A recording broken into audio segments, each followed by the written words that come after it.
ነው እየተሰማ የሚገኘው። የሪያል ማድሪድ ደጋፊዎች የገዛ ተጫዋቻቸው ፈረንሳዩን ኮከብ ኪሊያን ምባፔን ከክለባቸው ለቆ እንዲወጣ በማሰብ እያሰባሰቡት በሚገኘው የኦንላይን ፊርማ 30 ሚሊዮን በላይ ማድሪዲስታዎች ወይም ደግሞ የሪያል ማድሪድ ደጋፊዎች ፊርማቸውን አሰባስበው ኪሊያን ምባፔ ሪያል ማድሪድን ለቆ ይወጣልን፣ የክለባችንን መጻኢ ዕድልና መጻኢ ዓመታት የሚያበላሽ ተጫዋች ነው፣ ለክለቡ አይመጥንም፣ የተበላሸው አፕል ወይም ደግሞ ሌሎቹን እያበላሸብን ያለው ኪሊያን ምባፔ ነው፣ ለክለባችን ሰላም እየሰጠ አይደለም በማለት በጣም በሚገርም ሁኔታ የሪያል ማድሪድ ደጋፊዎች መጀመሪያ ላይ ከቀናት በፊት ይህንን ፊርማ ማሰባሰብ ሲጀምሩ 200,000 ለመድረስ የታቀደው አሁን ከሚሊዮኖች አልፎ 30 ሚሊዮን ምናልባትም አሁን ደግሞ ባለፉት ጥቂት ደቂቆች ውስጥ እስከ 32 ሚሊዮን በላይ እንደተሻገረ እየተገለጸ ይገኛል።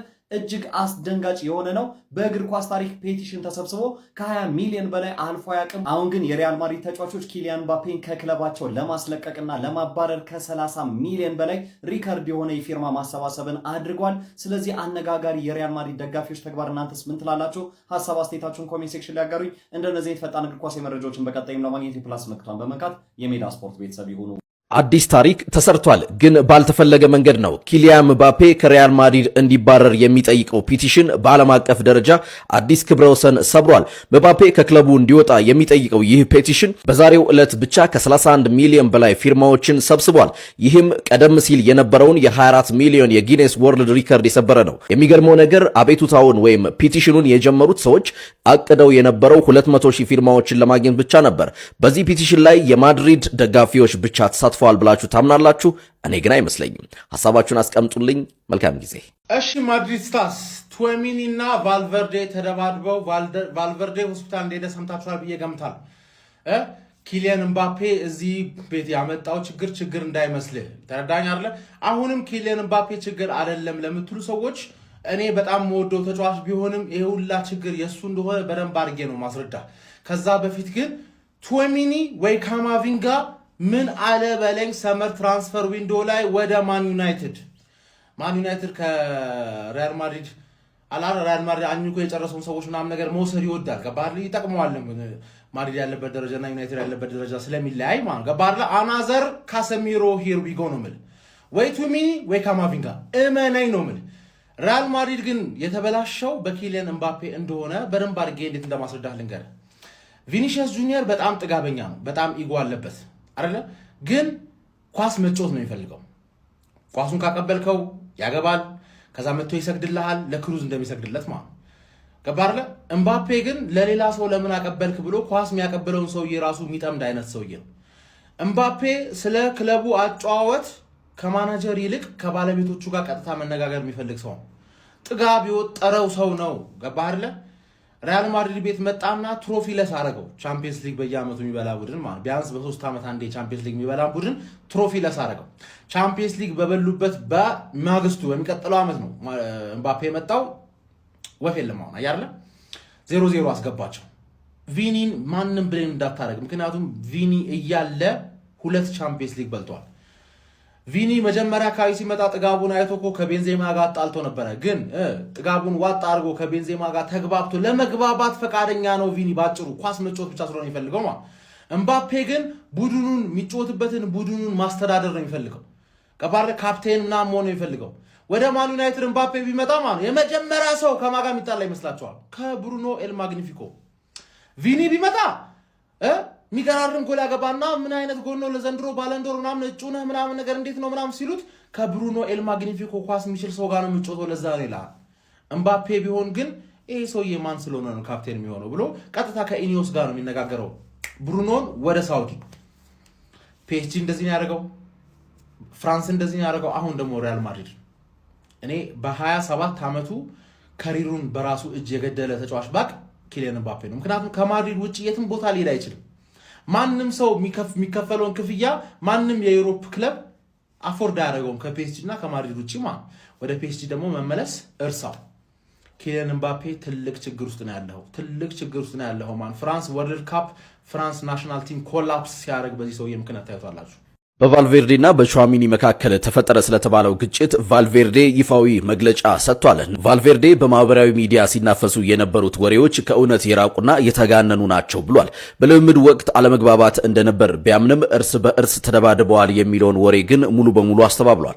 ብዙዎችን ያሳስበው በግንባሩ ላይ የደረሰው ጉዳት እንዴት ሊከሰት ቻለ ለሚለው ጥያቄ ቫልቬርዴ ሲመልስ በክርክር ወቅት በድንገት ግንባሬን ጠረጴዛ ላይ ስለመታሁት ነው በማለት ጉዳቱ አደጋ እንጂ ግጭት እንዳልሆነ ገልጿል። ተጫዋቹ ለተፈጠረው ነገር ይቅርታ የጠየቀ ሲሆን ስሜቱ ሊገነፍል የቻለው ሪያል ማድሪድ በዚህ የውድድር ዓመት እያለፈበት ያለው አስቸጋሪ ሁኔታ በፈጠረበት ጫና መሆኑንም አስረድቷል። የቫልቬርዴ ማብራሪያ አጥጋቢ ነው ወይስ ክለቡ ጉዳዩን ለመሸፈን እየሞከረ ይመስላችኋል?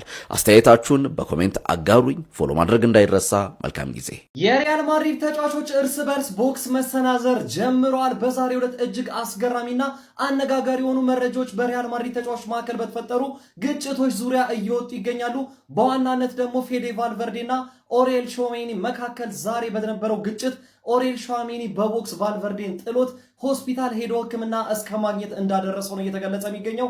እነዚህ ሁለት ተጫዋቾች በትላንትናው ልምምድ ማለትም ሮብ ባደረጉት ልምምድ ከጭቅጭቅና ከቃላት ምልልስ ባለፈ እጅ በእጅ እስከ መያያዝ ደርሰው እንደነበረ ተነግሯል። ታዲያ ተጫዋቾችና የስታፍ ሜምበሮች አገላግሏቸው ዛሬ ግን በልምምድ ሜዳ ላይ ጠዋት ሾሜኒ ፌዴ ቫልቨርዴ ጋር በመሄድ እጁን ዘርግቶ ሊጨብጠው ሲሞክር ፌዴ ቫልቨርዴ ግን የእጅ ሰላምታውን ለመቀበል ፍቃደኛ አልነበረም። ታዲያ በዚህ መካከል ግጭቱ መልሶ አገርሽቶ ነበረ።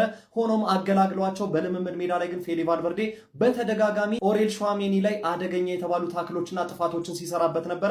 በዚህም ታዲያ የተበሳጨው ኦሬል ሾሜኒ እስከ መያዝ ደርሶ መልሰው አገላግሏቸው በዚህ ያላበቃው ጸብ ታዲያ ወደ መልበሻ ክፍል አምርቶ ከትሬኒንግ በኋላ መልሶ በተቀሰቀሰው ጸብ ሾሜኒ በቦክስ እንግዲህ ሰንዝሮ በቡጢ ፌዴ ቫልቨርዴን መሬት ላይ እንደጣለውና በዚህ ሂደት ውስጥም ጭንቅላቱን ጠረጴዛው መቶት እንደነበረና ደም በደም ሆኖ ወደ ሆስፒታል እንደሄደ ነው እንግዲህ ማርካ ታማኙ የሪያል ማድሪድ የውስጥ አዋቂ የሚባለው ጋዜጣ እያስነበበ የሚገኝ። ምንም እንኳን በፌዴ ቫልቨርዴና በኦሬል ሾሜኒ መካከል ነገሮች ጦዘው እዚህ ቢደርሱም በተመሳሳይ ደግሞ ሩዲገር ከአልካሬራስ ጋር እንደዚሁም ደግሞ ኪሊያን ምባፔ ከኮቺንግ ስታፎቹ ጋር በጣም አግባብ ያልሆኑ መስመርና መረን ያለፉ ጭቅጭቆችና እንደዚሁም ደግሞ ድብድቦችና ጸቦች እንዳሉ ነው እየተነገሩ የሚገኙት። በተለይም ደግሞ አልቫሮ ካሬራስን ሩዲገር በጥፊ እንደመታው ተገልጿል ከቀናት በፊት። በቅርቡ ከጉዳት የተመለሰው ምባፔም የኮቺንግ ስታፎቹንና አሰልጣኝ አርቤሎዋን ዲስሪስፔክት አድርጎ ብዙ ጥንቅጦች እየተፈጠሩ እንደሆነ ነው የተነገረው። ኪሊያን ምባፔንም ከክለባችን ይልቀቅ በማለት ፔቲሽን ወይም ደግሞ ፊርማ የሪያል ማድሪድ ደጋፊዎች ኦንላይን እያሰባሰቡ ይገኛል። ይሄ ፊርማን በጣም በአስደንጋጭ ሁኔታ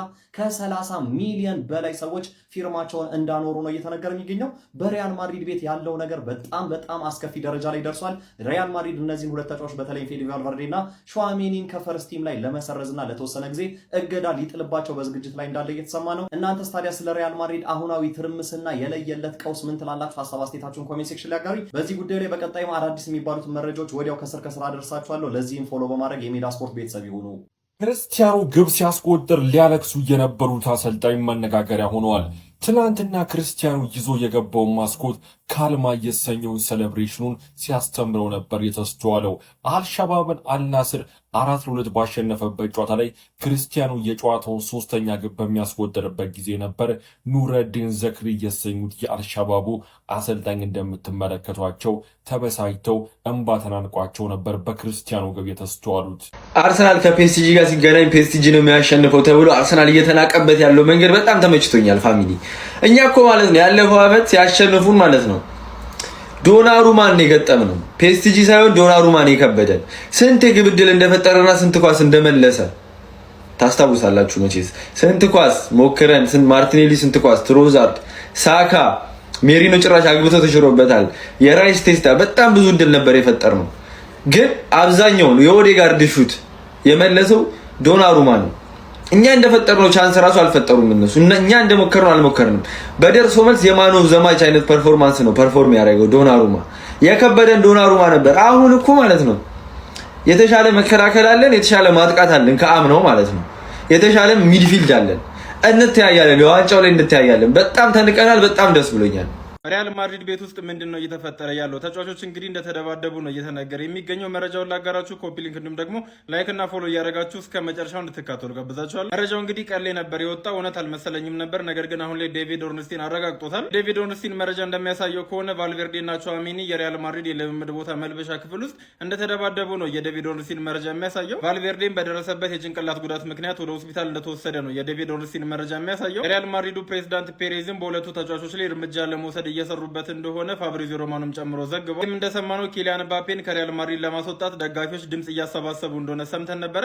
እንግዲህ ሪያል ማድሪድ ቤት ውስጥ በጣም ብዙ ነገሮች እየተፈጠሩ ይገኛል። አንተስ በዚህ ላይ ምን ትላላችሁ? ሀሳባችሁን ኮሜንት ሴክሽን ላይ ያስቀምጡልኝ። በጣም ደስ የሚል ዜና ሉዊስ ስኬሊን በተመለከተ ሰምተናል። ከዛ በተጨማሪም ኢታን ዋኔሪን በተመለከተ አዳዲስ መረጃዎች እየወጡ ይገኛል። መረጃዎቹን በአጭሩ እንመልከት። እንደተለመደው ቪዲዮ ይመጣላችሁ ሰዎች ፎሎ፣ ኮፒ ሊንክ፣ ላይክ እያደረጋችሁ እስከ መጨረሻው እንድትካተሉ ጋብዛችኋል። መጀመሪያም ሉዊስ ስኬሊን በተመለከተ ስካይ ስፖርት ይዞት በወጣው መረጃ መሰረት ከፉልሃም እና ከአትሌቲኮ ማድሪድ ጋር ባደረግነው ጨዋታ ላይ ሉዊስ ስኬሊ ባሳየው አቋም ምክንያት ክለባችን ተጫዋቹን በሚቀጥለው የክረምት የዝውውር መስኮት የመሸጥ ሀሳባቸውን ሙሉ በሙሉ እንዳስቀየራቸው የስካይ ስፖርት መረጃ አሳይቷል። በተጨማሪም ኢታን ዋኔሪን በተመለከተ ቤን ዋይት፣ ሊያንድሮ ትሮሳርድ እና ጋብሪኤል ማርቲኔሊን በመከተል በሚቀጥለው የክረምት የዝውውር መስኮት ክለባችን ሊለቅ እንደሚችል የስካይ ስፖርት መረጃ አሳይቷል። ኢታን ዋኔሪ ክለባችን የመልቀቁ ነገር ሙሉ በሙሉ ባይረጋገጥም ሉዊስ ስኬሊ ግን በሚቀጥለው የክረምት የዝውውር መስኮት ክለባችን የሚለቅ ተጫዋች እንዳልሆነ የስካይ ስፖርት መረጃ አሳይቷል። ኢታን ዋኔሪና ሉዊስ ስኬሊን በተመለከተ ስካይ ስፖርት ያጋራ መረጃ ይህንን ይመስላል። ወደ በኋላ ደግሞ በሌሎች መረጃዎች የምንገናኝ ይሆናል። ጁሪያን ቲምበርን በተመለከተ ዘሰን ከመሸ አንድ አዲስ መረጃ አጋርቶናል። እሱን በአጭሩ እንመልከት። አብዛኛው አርሰናል ደጋፊ ጋር እንዲደርስ ኮፒ ሊንክ እንዲሁም ደግሞ ፎሎ እያደረጋችሁ እስከ መጨረሻው እንድትከተሉ ጋብዛችኋለሁ። ዘሰን ይዞ የተወጣውን መረጃ ከላይ አስቀምጬላችኋለሁ። መረጃውም እንደሚለው ከሆነ ጁሪያን ቲምበር ለቻምፒየንስ ሊግ የፍጻሜ ጨዋታ ወደ ሜዳ ለመመለስ ጠንክሮ እየሰራ እንደሆነ ነው መረጃው የሚያሳየው። ዘሰንም ጨምሮ እንደዘገቡት ከሆነ ጁሪያን ቲምበር ቀን በቀን በጣም ጥሩ መሻሻሎችን እያሳየ እንደሆነና ተጨማሪ የማገገም ሂደቶችን እየተከተለ እንደሆነ ነው መረጃው የሚያሳየው። ጁሪያን ቲምበር በዚህኛው የውድድር ዓመት ለምናደርገው የመጨረሻ የፕሪሚየር ሊግ ጨዋታ ወደ ሜዳ ሊመለስ ይችላል። ነገር ግን ክለባችን እና ጁሪያን ቲምበር ኢላማ አድርገው እየሰሩ ያሉት ጁሪያን ቲምበርን ለቻምፒየንስ ሊግ የፍጻሜ ጨዋታ በሙሉ ጤንነት ወደ ሜዳ እንዲመለስ በማድረግ ላይ እንደሆነ ዘሰን ጨምሮ ዘግቧል። ክለባችንም ጁሪያን ቲምበር በማገገም ሂደቱ ላይ ምንም አይነት እክል እንዳያጋጥመው የጁሪያን ቲምበርን የማገገም ሁኔታ ቀረብ ብሎ የተከታተሉ እንደሆነ መረጃው ጨምሮ ዘግቧል። ጁሪያን ቲምበርን በተመለከተ ከመሸ የወጡት አዳዲስ መረጃዎች እነዚህን ይመስላሉ። ምናልባትም ነገ የሚወጡ አዳዲስ መረጃዎች ካሉ ይዤላችሁ መጣ ይሆናል። ፕሪሚየር ሊጉ ላይ ይሆናል ምንበት ምክንያት ማንቸስተር ሲቲ ነጥብ የሚጥል ቡድን ስለሆነ የአርሰናል የመከላከል አደረጃጀት የፓሪስ ሰን ጀርመን የማጥቃትን ጥንካሬ ሊያፈዘውም ይችላል። መንሱሪ እንግዲህ ባለፈው ስንገናኝ የዋንጫ ተገማቹ ሻምፒዮንስ ሊግ ባየር ሙኒክ ላይ ነበር። እንዴት ነው በአሁኑስ አርሰናልና ፒኤስጂ እንግዲህ ለፍጻሜ ደርሰዋል። ያንተ ተገማቹ ቡድን ማን ነው? በቃ አሁን እንግዲህ ባየር ሙኒክ የበለጠ ገምቼ ነበረ። ግምት እንደው ዝም ብሎ እንደ በምክንያት ማለት ነው። ግን ሰሚፋይናል ሁለተኛው ጨዋታ ላይ ከጠበቅኩት በታች ነው የሆነብኝ ባየር ሙኒክ። አዎ ፒኤስጂ ጥሩ ሆኖ ወደ ፍጻሜ አልፏል። አዎ እና ስለዚህ በባየር ሙኒክ ብዬ ገምቼ ካልተሳካ ሌላው ግምት ለኔ ምንም አይጠቅም። ላንተ ነው አይጠቅም። ፍጻሜ ይቅር። አዎ በዚህ አጋጣሚ አርሰናል ደጋፊ ስለሆንኩ ኤክስፔክት ማርጌቲንግ ክለብ አርሰናል ነው ብዬ ጠንካራ ጎል አሉታ። አርሰናል አይናቅም። አሁን ብዙዎች ፒኤስጂን ፊት መስመር ብቻ አይተው ከወዲሁ ወስነዋል አይደለ? ይከብደዋል። አርሰናል ማለት ለፍጻሜ ደርሶ አይከብደውም ማለት አይቻልም። ግን አርሰናልን ደግሞ ሙሉ ለሙሉ አይሆንም ብሎ ከወዲሁ መናቅ ደግሞ የአርሰናል የመከላከል አደረጃጀት የፓሪስ ሰን ጀርመን የማጥቃትን ጥንካሬ ሊያፈዘውም ይችላል። ገባ? እንደዚህ ምልህ የፓሪስ ሰን ጀርመን እንደ ቡድን ያላቸውን ጥንካሬ እያደነኩ። ስለዚህ ግንቦት 22 እንግዲህ ፍጻሜውን ምን ይሆናል መንሱሪ የዛኔም ደግሞ እስቲ ድጋሚ ያገኛሉ ብዬ አስባለሁ። በእንግሊዝ ፕሪሚየር ሊግ በቀሩት ጥቂት ጨዋታዎች አርሰናል 3 ጨዋታዎች ቀርቶታል። ሲቲም እንደምታየው ነው ባለፈው ነጥብ ጥሏል። እንዴት ነው ከመንሱሪ? ይሄንን እንኳን የኔ አቋም በዚህ ኮንሲስተንት ነው ማለት ያደመጡ ያውቃሉ። ያውቃሉ። ቡድኑ ነጥብ እየጣለ አርሰናል ደጋፊዎች እንኳን ተስፋ በቆረጡበት ሰዓት ላይ ኖ ዌይ ፕሪሚየር ሊጉ ላይ ይሆናል ምንበት ምክንያት ማንቸስተር ሲቲ ነጥብ የሚጥል ቡድን ስለሆነ እንዳለፉት አመታት ተሰርቶ እዛ ጫፍ ላይ የደረሰ ቡድን አይደለም። መንገጫገጩ አይቀርም የሆነ ቦታ ላይ እና ከዛ መነሻነት ነጥብ መጣሉ አይቀርም። ነጥብ አይጥልም በቃ ከዚህ በኋላ አለቀልን ሲሉ አርሰናል ደጋፊዎች የኔም አቋም ይሄ ነበር እና ሊጉ ላይ ይሳካል የሚል እምነት አለኝ። አሁንም እንኳን የበለጠ ድራይቪንግ ሲቱ ላይ ነው ያሉት። እነሱ ናቸው ከፊት የሚመሩት። ግን ያ ሳይሆን ከሲቲ ጋር እኩል ድል በነበራቸው ሰዓት ላይ ይሄን ለማለት የሚያስችል ብዙ ምክንያት ነበር። ያ በጣም ስለዚህ እናንተ ጊዜ ሊሆን ይችላል ዘንድሮ የእንግሊዝ ሻምፒዮን። እስቲ እግዚአብሔር ካለ እንግዲህ በጣም አመሰግናለሁ መንስሪ፣ ድጋሚ ስላገኘው ደስ ብሎኛል። ሌላ ስፖርት ይመሻችሁ። ታንክ ዩ። በአውሮፓ ምርጡ የተከላካይ ክፍል ያለው ክለብና በአውሮፓ ምርጥ የማጥቃት ክፍል ያለው ክለብ የቻምፒየንስ ሊግ ፋይናል ያበደ ጨዋታ ጠብቁ ማለት ነው እና ያየናቸው ነገሮች አሉ። ለምሳሌ ሉዊስ ኤንሪኬ ሲያጠቃ ብቻ ሳይሆን ሲከላከል ራሱ ምርጥ እንደሆነ በዛሬው ጨዋታ አይተናል በደንብ ማለት ነው። ያው የፈረንሳይ ሊግ ምናምን ለማንከታተል ሰዎች በተለይ ቻምፒየንስ ሊጉ ላይ ነው ፒኤስጂ የምናየው ያበደ ፍልሚያ ነው ያደረጉት ማለት ነው ዛሬ። የተከላካይ ክፍሉም አሪፍ ነው። በአርሰናል በኩል ደግሞ ማለት ነው ተቀዛቅዞ የነበረው በተለይ ከጥር ወር ጀምሮ ተቀዛቅዞ የነበረው የማጥቃት ክፍሉ እየተሻሻለ መጥቷል። ፕሮግሬሲቭ ፓሶች የሚያደርጉ አማካዮች አሉት አሁን እንደ ስኬሊ አይነት ማለት ነው። ዙቢሜንዲም እረፍት እያደረገች ነው። ሶል ልትነቃቃ ትችላለች ብለን እናስባለን። ሳካ ወደ ሙዱ መጥቷል። ትሮሳርድ አሪፍ ነው። ዩኬሬሽን እንደምታውቁት ምርጥ አጥቂ ነው ማለት ነው። ኦኬ አሪፍ ጨዋታ እናያለን። በብዙ ነገር ይበልጡናል ፒኤስጂዎች። ልምድ ያለፈው ዓመት አሸናፊ ናቸው። ፐርሰናል ኳሊቲ ያላቸው ተጫዋቾች አሉ። ዴምቤሌን፣ ዱዌን ምናምን ከቫራስኬሊያን ምናምን የያዘ ቡድን ነው ማለት ነው እና በእነዚያ ነገሮች ይበልጡናል። እኛ አንደርዶግ ሆነን ነው የምንገባው። አንደርዶግ ሆነን ነው ወደ ሜዳው የምንገባው። አንደርዶግ ሆነው ገብተው ግን ተአምር የሰሩ ቡድኖች አሉ። ስለዚህ በክለባችን እንተማመናለን። ኦፍኮርስ ሁሉም ከአቋማሪ እስከ ተንታኝ ለፒኤስጂ ነው ይህንን እድል የሚሰጠው። አንደርዶግ ሆነን ገብተን ተአምር የምናሳይበትን የአውሮፓ ሻምፒዮንስ ሊግ ጨዋታ ሜይ 30 ለማየት ተዘጋጁ ነው ምላችሁ። ይመቻችሁ። በቃ ከዚህ ውጭ ምንም የምንለው ነገር የለም። ጨዋታው ሲደርስ እንትን እንላለን። አሁን ፎከሳችን ወዴት ይሆናል ማለት ነው? ወደ እሁዱ የዌስትሃም ጨዋታ እናደርጋለን። ኮፒ ሊንክ አድርጉ፣ ፎሎ አድርጉ። ይመቻችሁ።